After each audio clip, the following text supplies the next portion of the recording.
크리스마스가 한 주일 앞으로 다가왔습니다. 정말 말 그대로 메리 크리스마스, 온 세상이 기뻐하는 날이죠. 스타벅스를 비롯한 모든 커피숍들은 다 아름답게 장식을 하고 사람들 선물 준비하고 식당 예약하기도 하고, 또 그날만큼 우리 행복하자, 싸우던 사람들도 화해하는, 또 기업에서는 봉사활동도 하고 좋은 일도 많이 하고, 그 진짜로 전쟁이 멈추기도 했죠. 세계 1차 대전 때 한참 전쟁하던 크리스마스 이브에 독일의 한 병사가 고요한 밤 거룩한 밤을 부르자 전쟁이 멈추기도 했다라는 것은 아주 유명한 이야기죠. 오직 크리스마스이기에 가능합니다. 왜냐하면 이날만큼은 모든 사람들이 행복하기를 바라기 때문이죠. 그런데 우리가 기억할 것이 하나 있는데, 마틴 로이드 존스 목사님은 누구보다도 최선을 다해 크리스마스가 행복하기를 이렇게 애쓰는 존재가 하나 있다라고 합니다. 그 존재가 누구인가? 바로 사단이라는 거예요. 사단은 2000년 전 아기 예수가 이 땅에 오셨다는 소식을 듣고 그를 죽이고자 했던 헤롯처럼, 오직 예수님만을 향해서 영광을 돌려야 하는 사람들이 예수님을 바라보지 못하도록 예수님에 대한 마음을 분산시키기 위해 그 누구보다 열심히 이 크리스마스를 준비하고 기획하고 일한다라는 거예요. 예수님 없는 선물 교환, 예수님 없는 발표회, 예수님 없는 선행을 하면서 눈이 오길 바라는 것. 그래서 아름다운 크리스마스를 기다리게 하는 것이 사단이 하는 일이랍니다. 사람이 주는 따스함, 사람이 주는 만족을 누리는 것, 그리고 예수님은 없게 하는 것. 이 일을 위해 이번 한 주, 크리스마스를 앞둔 한 주간 사단은 너무나 열심히 일할 것이라는 거예요. 이 사단의 총력전이 이제 한 주간 벌어질 것인데, 저와 여러분은 이 사단과의 전쟁에서 승리하고 하나님께, 예수님께 마음을 둘 수 있기를 간절히 축복합니다. 그래서 한 주간 노력하세요. 하나님, 내 분산된 마음을 예수님께로 향하게 해주십시오. 2000년 전 아기 예수님만 보며 마음을 다해 경배했던 마리아와 동방박사 목자들처럼 저도 그렇게 예배하게 해주십시오. 우리 모두가 그렇게 되기를 간절히 바랍니다. 그러기 위해 오늘 또 예수님을 배울 건데, 오늘은 양의 문이 되시는 예수님을 배울 거예요. 우리 1절에서 2절을 읽어보도록 하겠습니다. 1절에서 2절 시작. 내가 진실로 진실로 너희에게 이르노니 문을 통하여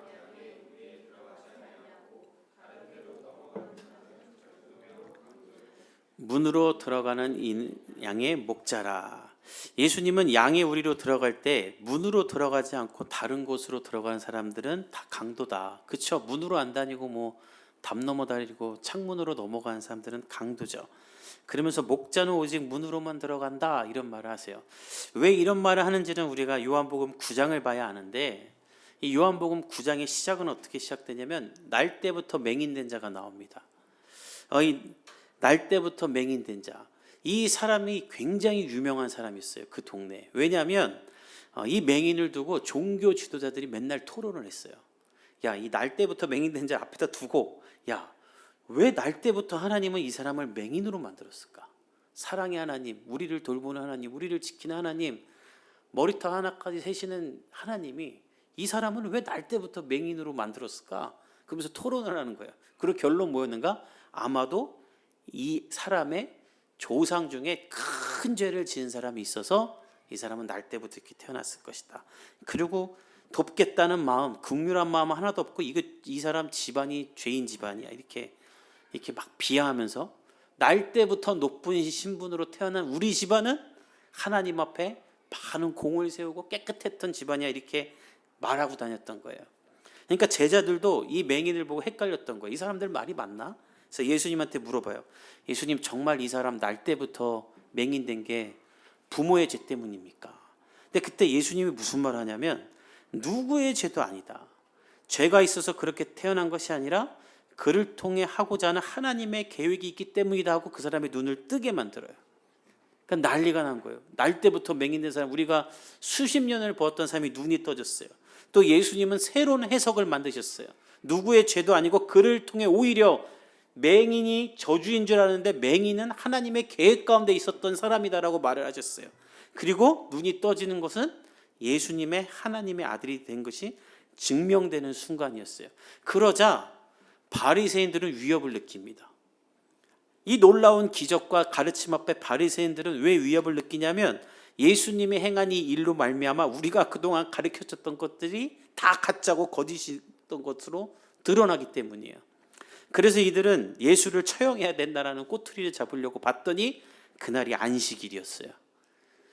900m 이상 걸어서도 안 되고 열매를 따먹어서도 안 되는. 이게 성경에 보면은요, 그 한 회당에서 예수님께서 말씀을 전하실 때 예수님이 내가 하나님의 아들이라고 하니까 사람들이 예수님을 죽이려고 그래요. 근데 갑자기 예수님이 사람들 사이로 걸어 나가셨다 그래요.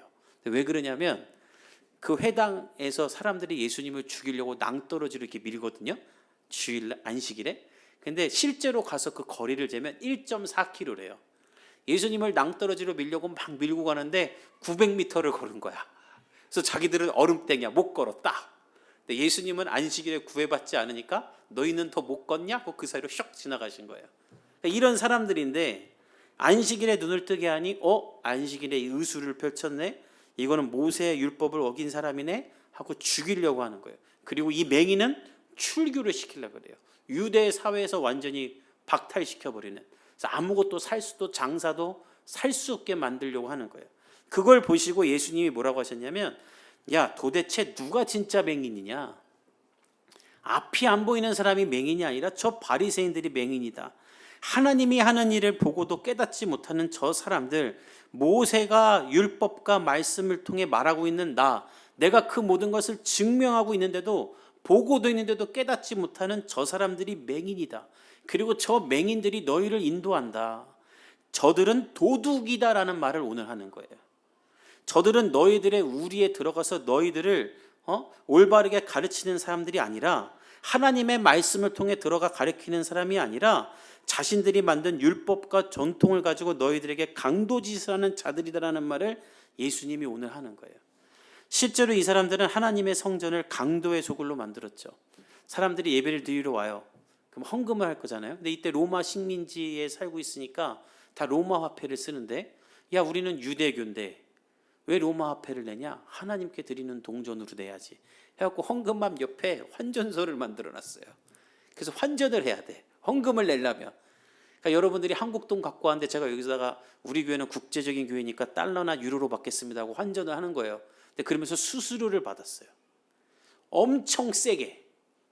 그래서 돈을 벌었고, 또 사람들이 예배 드리려면 제사를 드리니까 동물을 갖고 왔잖아요.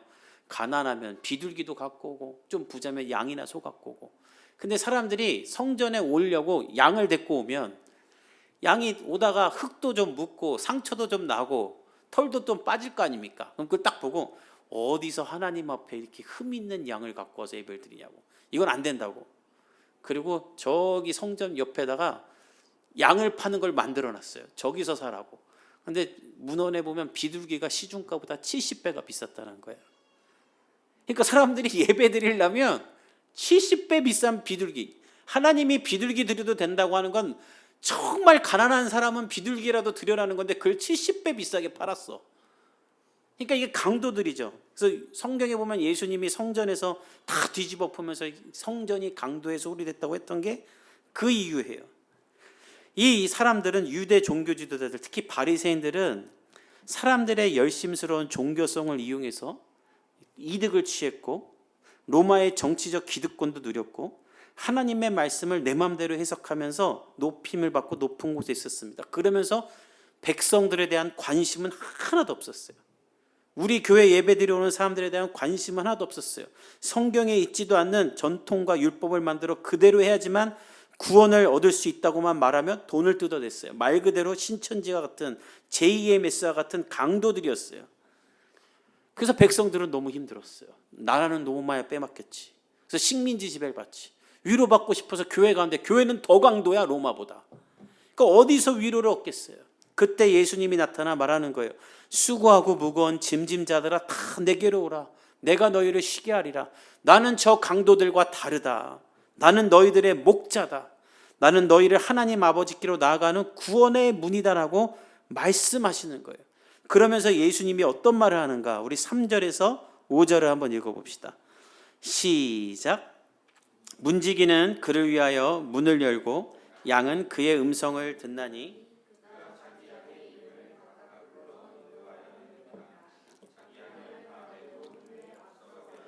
양들이 그의 음성을 아는 고로 따라오되 타인의 음성은 알지 못하는 고로 타인은 따르지 아니하고 도리어 도망하느니라. 3절에 보면 강도와 다른 예수님은 어떤 분인가? 자기 양의 이름을 각각 불러 인도하는 사람이다. 원문을 보면 나에게 속한 사람의 이름을 다 알고 그를 각각 부른다라는 거예요.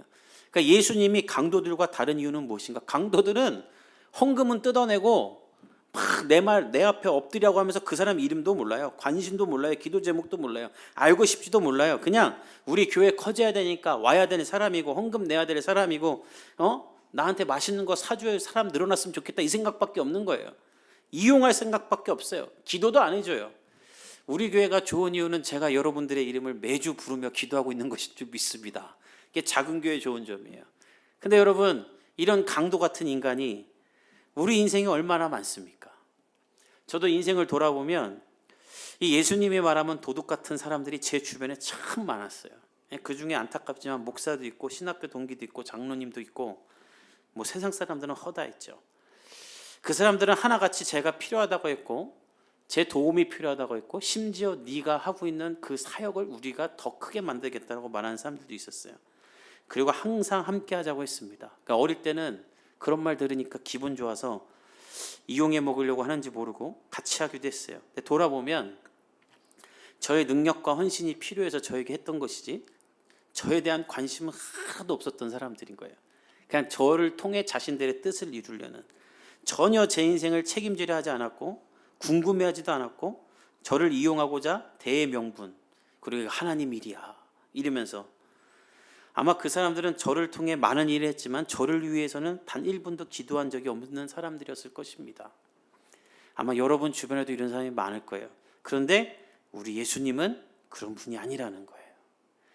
예수님은 여러분의 이름을 다 알고 계십니다. 이 말은 무슨 말이냐면 전 세계에 예수님을 믿는 사람이 수천만 명이 되는데, 수억 명이 되는데 예수님은 그 사람 중에 여러분 한 명의 이름을 알고 있다는 거고, 지금 주일이라 전국 각지에서 대한민국의 수많은 사람들이 예배를 드리는데 여러분을 그 예배 드리는 사람 중에 하나로 여기는 것이 아니라 여러분 각각의 이름을 알고 처지와 상황을 알고 여러분의 예배를 받고 듣고 있다라는 거예요. 뿐만 아니라 여러분의 하루를 예수님은 아세요.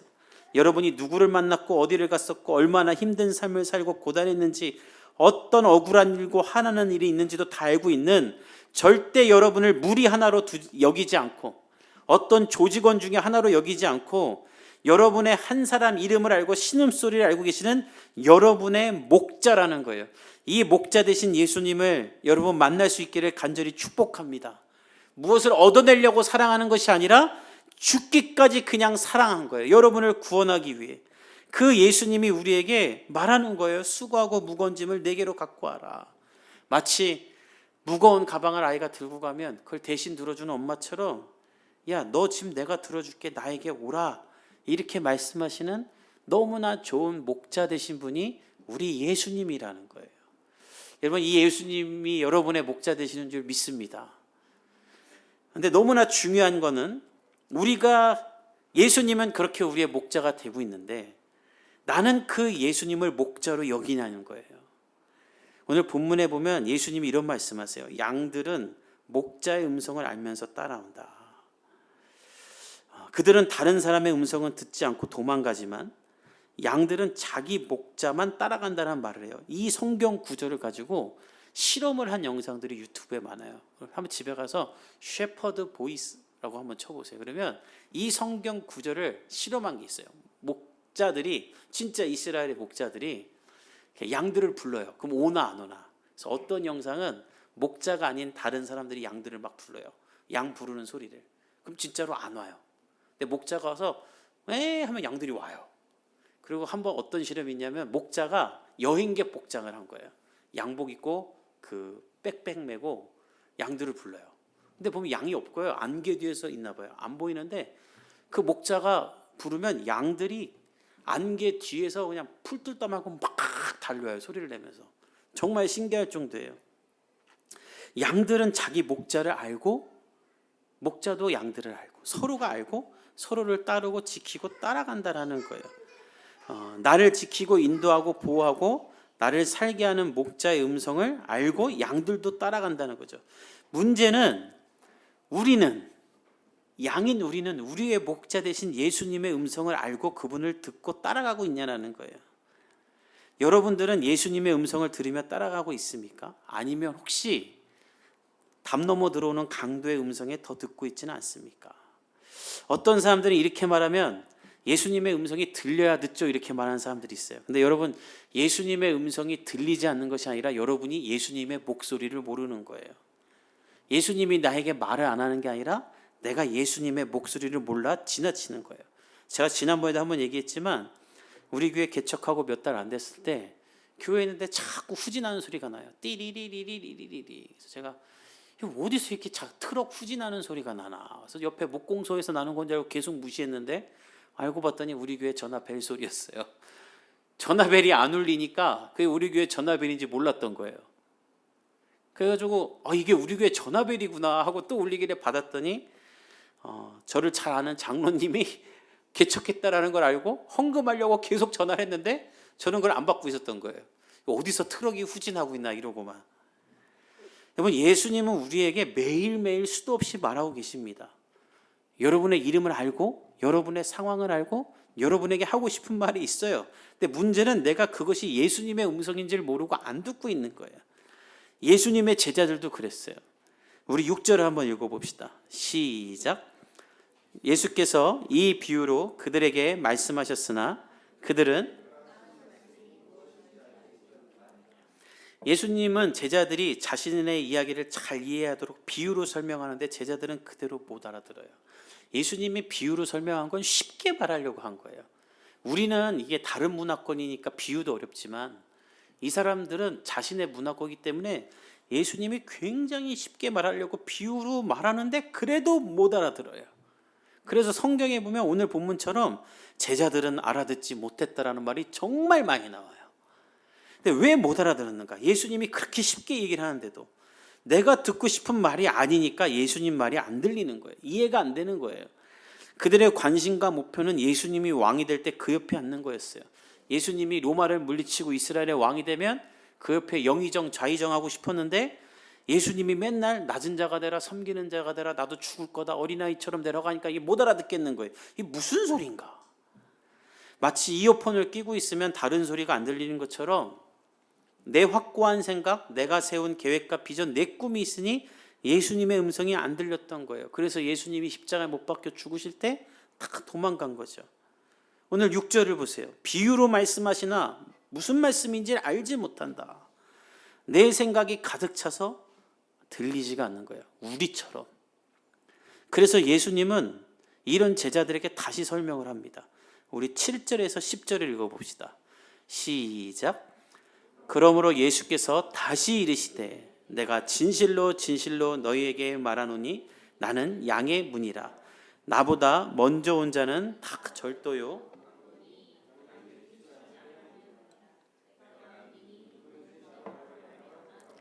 구원을 받고 또는 들어가며 나오며 꼴을 얻으리라.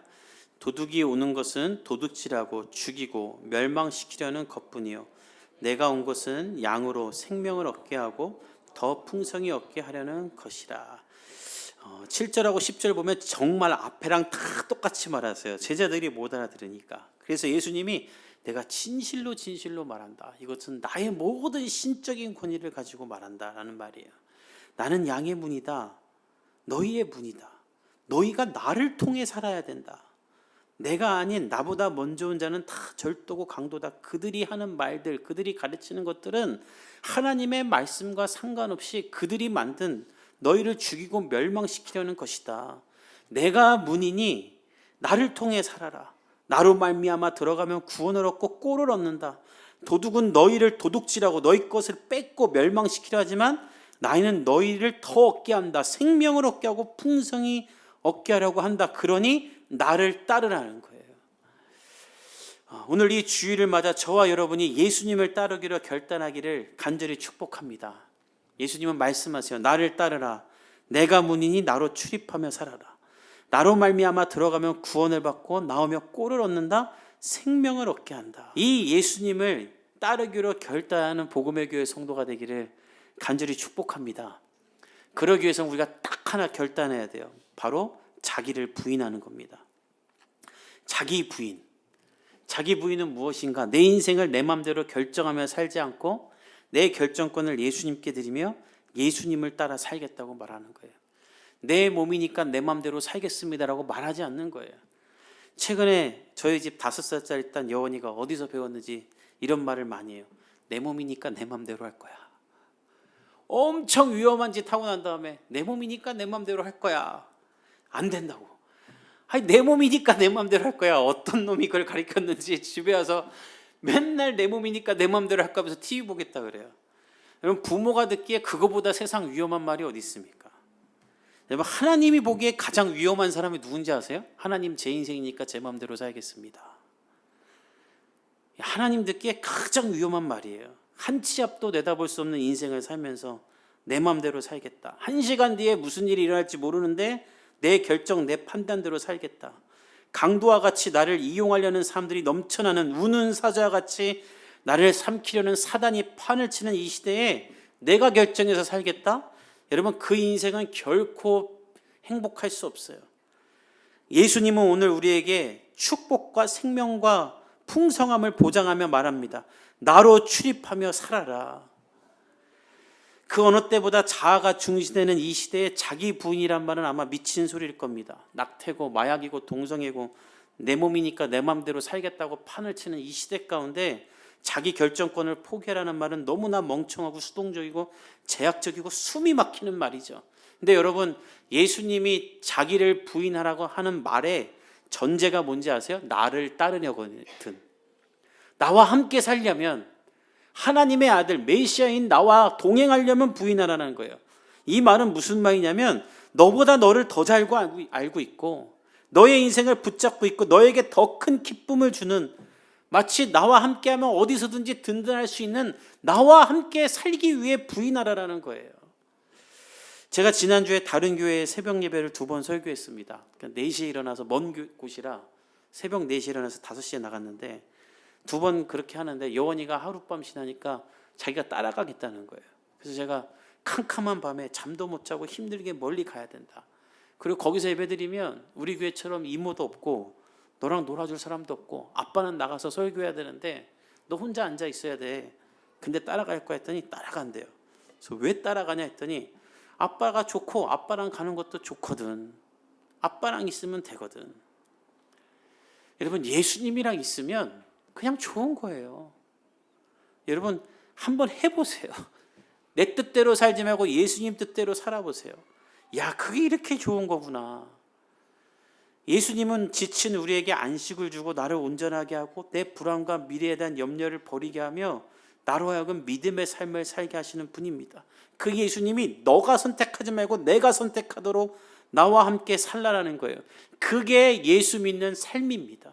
이 삶이 시작되기를 간절히 축복합니다. 한 미국인 목사님께서 이런 말씀하셨어요. 이탈리아 식당 가서 밥 먹었다고 이탈리안이 되는 게 아니고, 중국집 가서 밥 먹었다고 중국 사람이 되는 게 아니고, 멕시코 음식 먹었다고 멕시코 사람이 되는 게 아니듯이 교회 한번 갔다 왔다고 크리스찬이 아닙니다. 예수님과 함께 살아야 됩니다. 우리가 예수님과 함께 살며 예수님으로 들어가고 예수님으로 나오기를 간절히 바랍니다.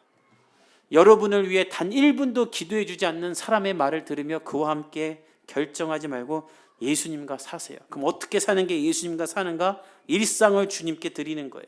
거창한 기도하는 게 아니에요. 일상의 기도를 하는 거예요. 아침에 일어나서 하나님, 가기 싫은 회사 가서 있기 싫은 사람과 하기 싫은 일을 해야 됩니다.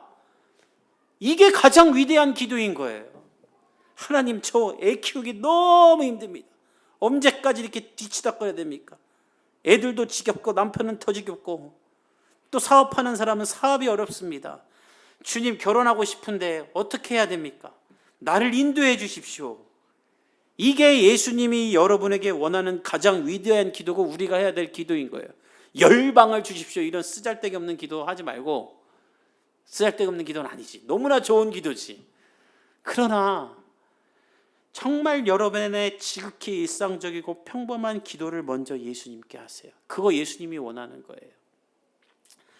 부모가 듣고 싶은 건 자녀가 오늘 뭘 했는지 하나하나 듣는 것 아닙니까? 그리고 예수님의 말을 들으며 사세요. 예수님이 여러분의 음성을 들어주시고 응답하시고 하나님의 나라를 꿈꾸는 데까지 예수님이 끌고 갈 거예요.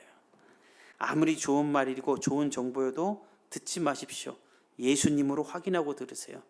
누가 여러분에게 무슨 제안을 할 때 예수님 안에 있는 것인가, 하나님의 뜻에 맞는 것인가를 구분하세요. 다 결정해 놓고 하나님 이루어 주시오가 아니라 사람들이 야 이렇게 돈 벌어야 돼, 야 이렇게 애 키워야 돼, 온통 책임지지도 않는 말을 남발하는 것들을 듣고 그것을 따라가지 말고, 그거 다 강도라는 거예요. 오직 예수님을 따라가십시오. 예수님은 말합니다. 내가 내 양으로 생명을 얻게 하고 더 풍성히 얻게 할 것이다. 내가 문이니 나로 말미암아 들어가면 구원을 받고 들어가며 나오며 꼴을 얻는다.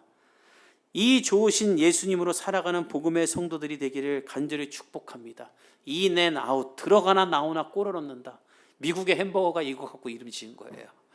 그래서 그 햄버거 저는 안 먹어봤는데 이 구절이 있다고 하더군요. 여러분, 예수님과 함께 사십시오. 들어가나 나오나 꼴을 주실 겁니다. 그 햄버거 사장 참 똑똑해요. 이 꼴을 햄버거로 바꾼 거야. 들어가나 나오나 햄버거 먹어라.